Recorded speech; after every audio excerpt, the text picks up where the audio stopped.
Chapter 10. The Storm. Before the calm, Washington, D.C. White House, West Wing. Emily Morgan sat in the back of the black SUV, her fingers gripping her phone like a lifeline. Outside, the evening air had turned electric.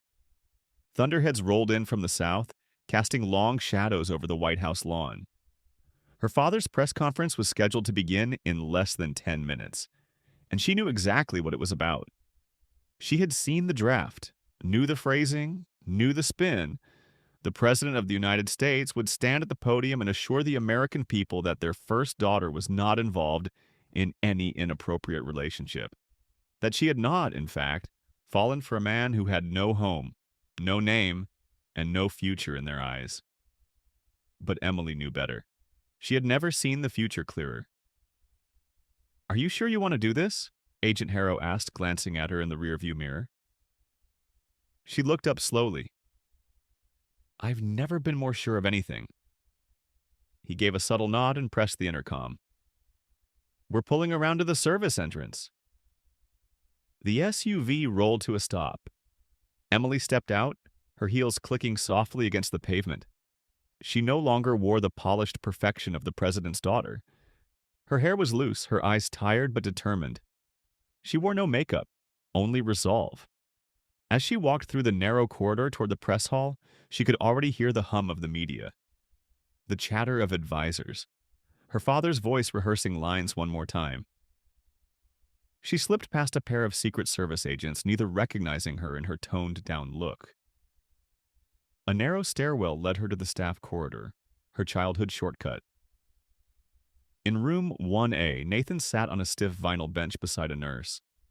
His hair was still wet from the shower they'd insisted he take, his shirt borrowed from a staffer. He looked painfully out of place, too tall for the ceiling, too quiet for the noise around him. Their eyes met. That familiar charge coursed through Emily's body again. She crossed the room to him without hesitation. "You came," he said softly. "Of course I did." Her hand slid into his. "We're not hiding anymore." The door opened behind them. "Miss Morgan," an aide said breathlessly, "your father's on in 3. If you want to stop him, now's the time." Emily took a deep breath. Her world had always been scripted, polished, controlled, but this moment, this one, was hers. "I want the mic." The aide blinked. "Excuse me?" "I want to speak before he does. Let them see the truth." Nathan stood beside her.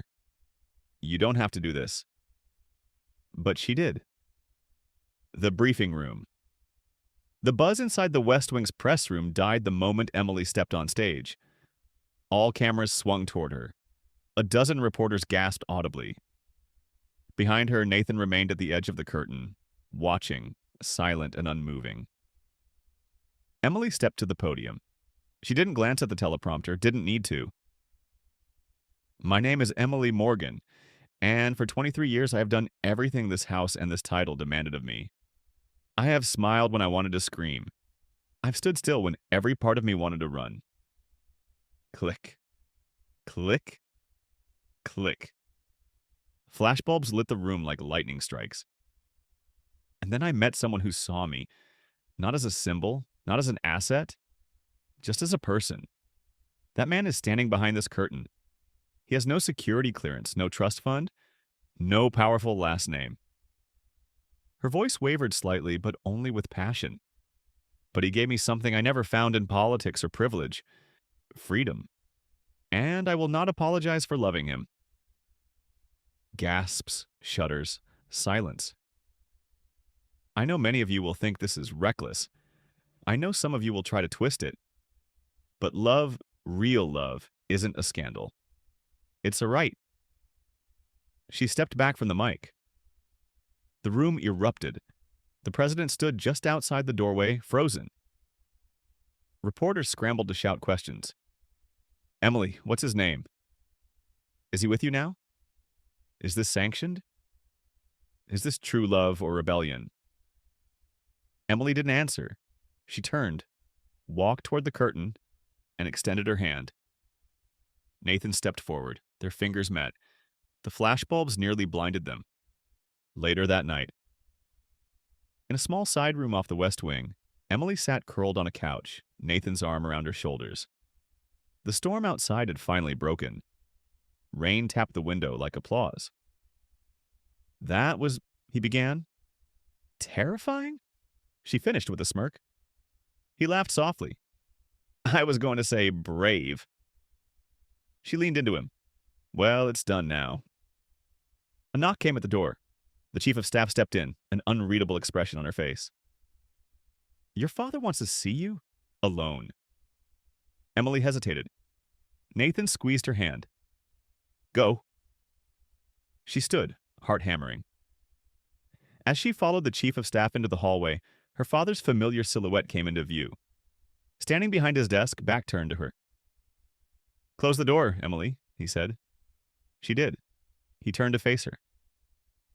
I hope you know what you've done, he said, his voice low. I do. He paused. Then I hope you're ready for what comes next. She met his gaze. I am. But nothing could have prepared her for what he said next. Because tomorrow, you're no longer the first daughter. End of chapter 10. To be continued. If this video sparked your interest, taught you something new, or simply made your day better, go ahead and hit that like button. And if you never want to miss out on content like this, make sure to subscribe and turn on notifications. Your support helps us grow and keeps the content coming.